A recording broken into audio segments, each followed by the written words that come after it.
ମୁଁ ହେଉଛି ବଙ୍କୟୁ ଜେଏମି ବିଦ୍ୟାଳୟର ଭାରପ୍ରାପ୍ତ ପ୍ରଧାନ ଶିକ୍ଷୟିତ୍ରୀ ଶ୍ରୀମତୀ ଦ୍ରୌପଦୀ ମଲ୍ଲିକ। ଆଜି ଯେଉଁ ବାର୍ଷିକ ଉତ୍ସବ ସମାରୋହଟି ଆମ ଅନୁଷ୍ଠାନରେ ଅନୁଷ୍ଠିତ ହେଲା, ଏଥିରେ ମୁଖ୍ୟ ଅତିଥି ଭାବରେ ଥିଲେ ଆମର ଭଦ୍ରକର ଆଡିସନାଲ ଏସପି ଶ୍ରୀଯୁକ୍ତ ସୁମାନ ଦ୍ୱିବେଦୀ ମହୋଦୟ। मुख्य वक्ता थिले आमर बीओ भद्रक श्रीजुक्त चक्रधर मल्लिक महोदय एवं अन्यान्य सम्मानित अतिथिगण उपस्थित थिले। यही उत्सवटी को आमे पालन करबा पई अनेक दिन भाबुथिलु, किंतु अनेक घात प्रतिघात भितर संभवपर हेउ नथिला। जहा आज ताहा पालित होईची, मु बेस आनंदित।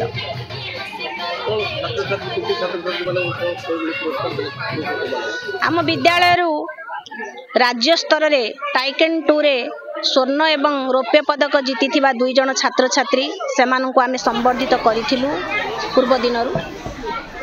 आज आम विद्यालय रे जो स्थानीय काउंसिलर वार्ड नंबर 10 तांकर प्रतिनिधि तांको मध्य आमे संबर्धित कलु एवं आउ जने वरिष्ठ शिक्षयित्री को मध्य आमे संबर्धित करिछु।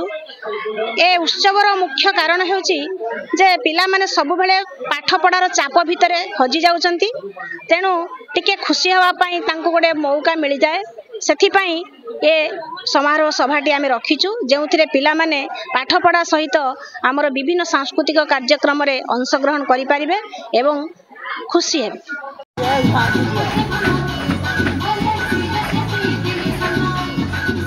आज गोटे खुशीर दिन ये बंकयू जूएमई स्कूल टी आम 10 नंबर वार्ड अंतर्गत होउथबारु जेहेतु मु एठाकार स्थानीय काउंसिलर प्रतिनिधि, तेणु स्कूल प्रति मोर सदिच्छा भल पाइबा सब बेले रहउची रहिबो। आज गोटे बहुत खुशीर माहौल वार्षिक उत्सव एथर मु सामिल होइथिली।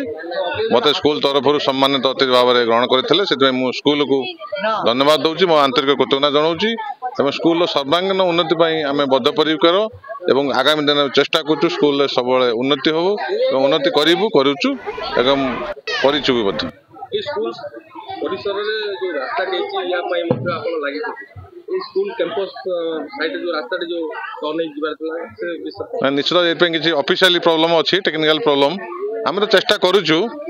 जेहेतु नुआ बिल्डिंग टा हैला, पुराना स्कूल जो एस्बेस्टस स्कूल टा अछि ताको आमे भांगी देई सेठी हम गोटे खेल पड़िया करा पे आमे प्रस्ताव दउचु। कलेक्टर को या भीतर हम देखा करिबु आशा करूचु एवं या द्वारा स्कूल गोटे कैंपस भीतर चलिबो एवं सुरखुरे भल भाव सुंदर भाव चलिबो।